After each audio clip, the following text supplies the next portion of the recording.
Visual బేసిక్లో మీరు మీ own ప్రొసీజర్స్ని రాసుకోవచ్చండి.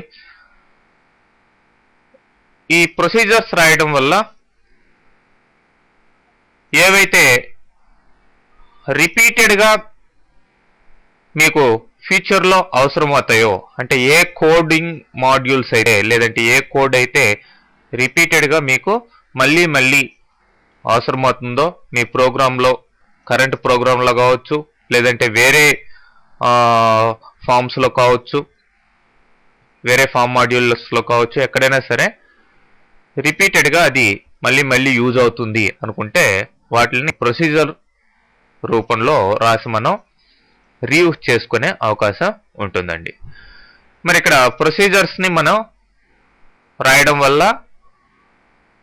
Code repetition తగ్గుతుంది, reusability పెరుగుతుంది, అండర్స్టాండబుల్గా ఉంటుంది ప్రోగ్రామ్ అంతా కూడాను. సో మరి ఇక్కడ చూసినట్లయితే ప్రొసీజర్స్ విజువల్ బేసిక్లో ఈ విధంగా 4 రకాలుగా మనం రాయొచ్చు. సబ్ ప్రొసీజర్స్ మామూలుగా మీరు చూస్తూనే ఉన్నారు, సబ్ అండ్ సబ్ అని వస్తున్నాయి.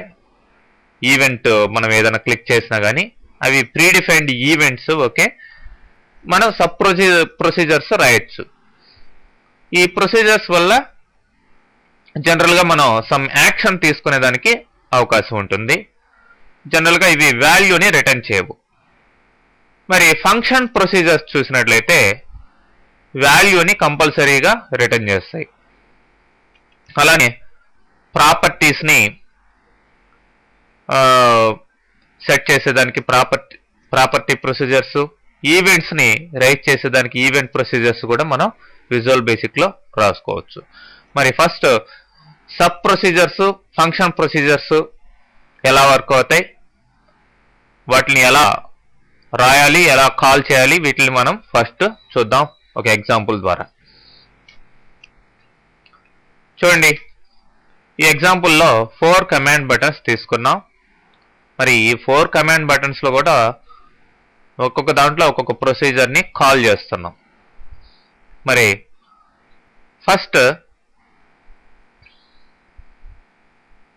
కమాండ్ 1, వీటికి నేమ్స్ ఏం మార్చలేదు. Command 1, command 2, command 3, command 4, 4 command బటన్లో 4 ప్రొసీజర్ని కాల్ చేసాం. మరి ప్రొసీజర్స్ ఎక్కడ ఉన్నాయంటే ఇది పైన రాస్తున్నాం అండి ప్రొసీజర్స్. చూడండి, ఈ ప్రొసీజర్ మీద ఇక్కడ క్లిక్ చేస్తున్నాను. ప్రొసీజర్ పేరు ఏంటండి, సబ్ అనిచ్చి తర్వాత ఏముంది, PROC_add. సో అది PROC_add అనేది ఈ యొక్క ప్రొసీజర్ పేరు. చూడండి ఎక్కడ వచ్చింది, ఇది జనరల్ ప్రొసీజర్ పేరు ఇక్కడ ఉంది. అంటే ఈ పర్టికులర్ ప్రొసీజరు ఏ ఆబ్జెక్ట్ కానీ ఏ కంట్రోల్ కానీ సంబంధం లేదు, ఇది ఇండివిజువల్. సో దీన్ని మీరు ఈ పేరుని ఎక్కడైనా సరే మీరు కాల్ చేసుకోవచ్చు. అంటే దీంట్లో ఉన్న కోడ్ మళ్ళీ మళ్ళీ రాయాల్సిన అవసరం ఉండదు. అదనమాట ప్రొసీజర్స్, ఫంక్షన్స్, వీటి యొక్క సబ్ ప్రొసీజర్స్, ఫంక్షన్స్ యొక్క యూస్. మరి ఎలా రాయడం అంటే డైరెక్ట్గా మీరు, ఫర్ ఎగ్జాంపుల్ ఇక్కడ నేను ఒక సబ్ ప్రొసీజర్ కొత్తది రాస్తున్నాను. చూడండి, జనరల్లోకి వెళ్ళి మీరు ఏ ఈవెంట్లోనూ కాకుండా సపరేట్గా జనరల్ డిక్లరేషన్లోకి వెళ్ళి సబ్ ఏదో సంథింగ్ XYZ అని ఇచ్చాం. చూడండి, ఎంటర్ ప్రెస్ చేయగానే ఎండ్ సబ్ అని వచ్చేస్తుంది. మీరు MSG బాక్స్ హలో అని రాశారు. ప్రొసీజర్ పేరు ఏంటండి, XYZ అనేది ప్రొసీజర్ యొక్క పేరు. దాంట్లో మీకు ఎంత కోడ్ కావాలన్నా రాసుకోవచ్చు మీ అవసరాన్ని బట్టి. నేను సింపుల్గా ఒక MSG బాక్స్ని ఇవ్వడం జరిగింది.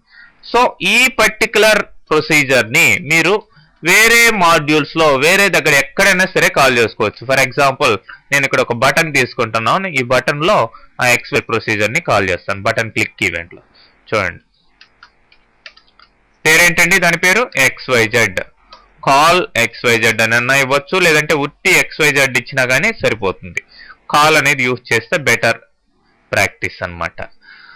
సో ఇప్పుడు ఈ పర్టికులర్ ప్రోగ్రామ్ని మనం రన్ చేద్దాం.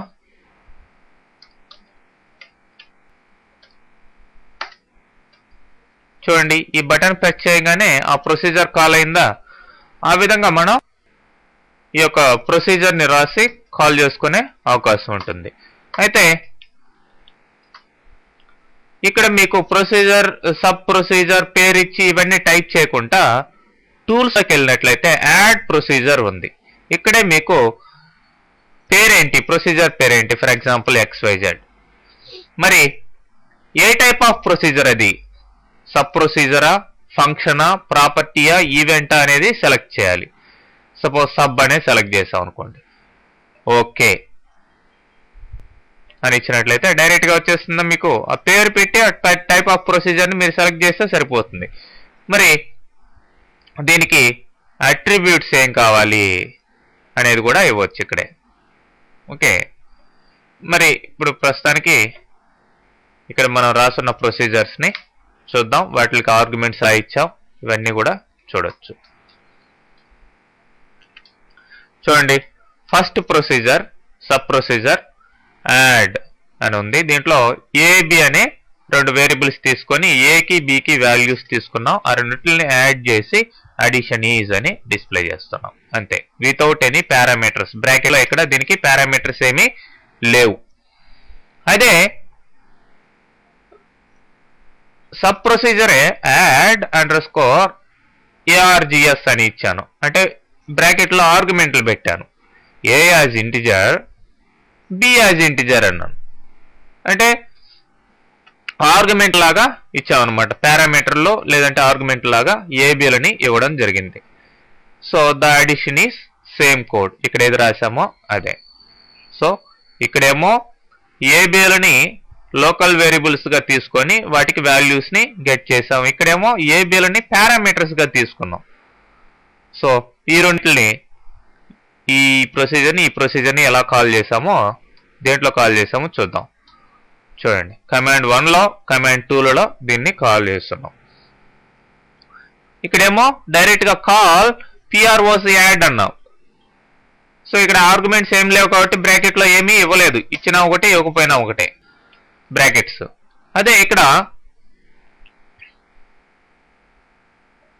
PROC యాడ్ అండర్స్కోర్ ARGS అని ఇచ్చి 10,20. ఇక్కడ 10 అంటే ఏంటంటే 10కి దేనికి రీప్లేస్మెంట్, ఇది ఏకి, 20 అంటే బికి రీప్లేస్మెంట్ అనమాట. సో రెండు ఆర్గ్యుమెంట్స్ ఇక్కడ ఇవ్వడం జరిగింది. ఇదేమో ఏ వాల్యూ, ఇది బి వాల్యూ అని అర్థం. రెండు ఆర్గ్యుమెంట్స్ ఇక్కడ పాస్ చేయాలి. పైన అక్కడ ఫార్మల్ ఆర్గ్యుమెంట్స్ ఇచ్చాం కాబట్టి ఇక్కడ యాక్చువల్ ఆర్గ్యుమెంట్స్ మనం పాస్ చేయాల్సిన అవసరం ఉంటుంది.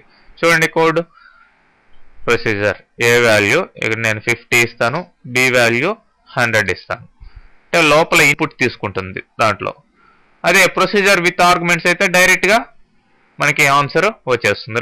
ఎందుకంటే కాలింగ్ లో మనం ఇచ్చేసాం ఇక్కడ. లేదంటే ఇక్కడ మనం మళ్ళీ లోకల్ వేరియబుల్స్ తీసుకోవాల్సిన అవసరం ఉంటుంది. కాల్స్ ఉంటే మీరు x, y అని తీసుకొని x కి y కి వాల్యూ ఇచ్చి ఇక్కడ ఆర్గ్యుమెంట్స్ గా x, y అని ఈ ప్రొసీజర్ కి సబ్ ప్రొసీజర్ కి ఇచ్చే అవకాశం ఉంటుంది. సో ఇక్కడ చూడండి, కాల్ అని వాడాం. ఇక్కడ కాల్ లేకపోయినా వర్క్ అవుతుంది, ఇక్కడ కాల్ తీసేసినా కానీ వర్క్ అవుతుంది. మొత్తానికి కాల్ అనేది ప్రొసీజర్స్ ని కాల్ చేసేదానికి ఉపయోగపడుతుంది. అదే మీరు ఫంక్షన్ ప్రొసీజర్ చూడండి. ఫంక్షన్ పేరు ఏంటండి, fun_add. సేమ్ నేను ఇక్కడ రెండు నెంబర్లను ఎలా యాడ్ చేయాలనే దానికి ఈ 4 ఎగ్జాంపుల్స్ కూడా చూపించడం జరిగింది. fun_add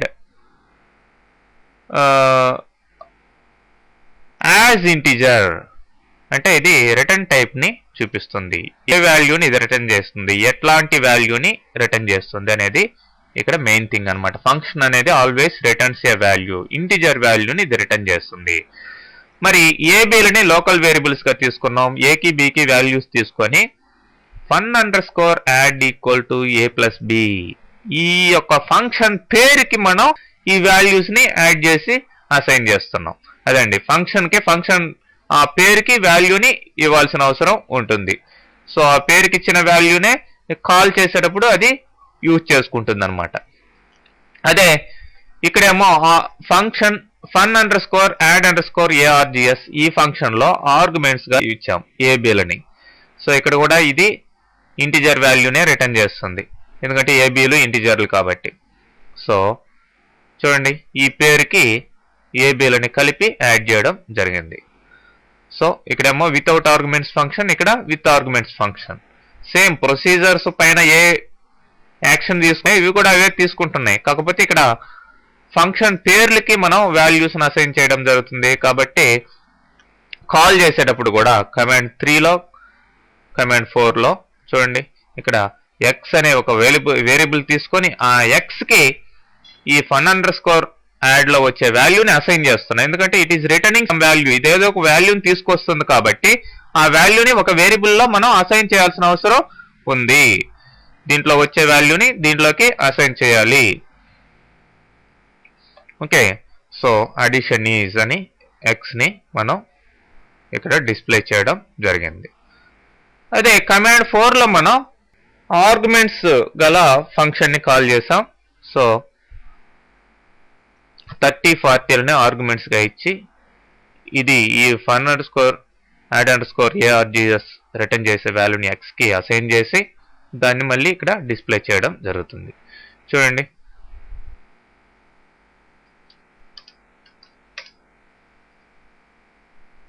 ఇదేమో వితౌట్ ఆర్గ్యుమెంట్స్. సో ఈ విధంగా సింపుల్గా ఫంక్షన్స్ ప్రొసీజర్స్ రాయడం ఎలా అనేది చూపించాం. మీరు ఎంత లెంతీ కోడ్ అయినా సరే ఇదే వేలో మీరు రాసుకుంటూ పోవచ్చు అనమాట. సో దీంట్లో రాసిన ఈ ప్రొసీజర్స్ని వేరే దాంట్లో కూడా ఈ ఫామ్ నేమ్ డాట్ అని ఇచ్చి ఆ ప్రొసీజర్స్ని వేరే ఫామ్లో కూడా కాల్ చేసుకొని